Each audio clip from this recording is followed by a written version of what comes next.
I'm delighted to be with Jesse Young. He is the senior advisor to John Kerry, the climate czar appointed by President Biden here at the State Department, under whose leadership the United States will be bringing the negotiation power to convince the political leadership of the entire world to take a strong action on climate change. So Jesse, being in this role, how do you feel about where this COP is going to go? It's such a good question. I think it's hard to know until you get there. I've been to a bunch of these meetings before. What we're hoping to see once we arrive at the COP is a real demonstration from heads of state, many of whom will be there, that they're really taking this issue seriously. They're willing to step up, they're willing to do more, they're willing to meet the challenge of the moment, because the status quo right now isn't enough to actually do what the science says it requires to keep the Paris Agreement's 1.5 degree temperature target alive.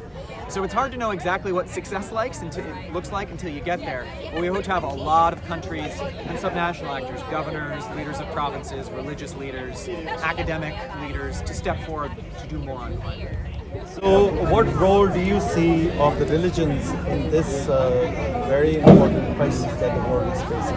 I think it's holding governments and leaders accountable, right, to the actions they should be taking and they can be taking, but maybe don't always have the political will. Obviously, especially in this town, it's always a question of who's up and who's down and who's in a different position of influence. The need to address climate doesn't take account of which party is in control. The science speaks with one voice, and I think communities, religious communities especially, speak particularly powerfully for the vulnerable and the voiceless.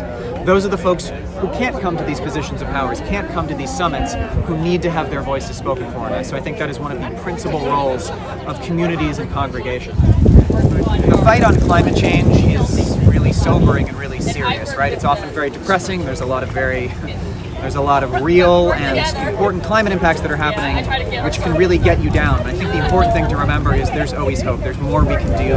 There's more political will we can muster. There are more financial resources we can bring to the table, and there are new technologies we can implement. Because we don't, as the cliche goes, there's no planet B. We only have one planet. Absolutely. If we sacrifice its natural environment, we won't get a second one.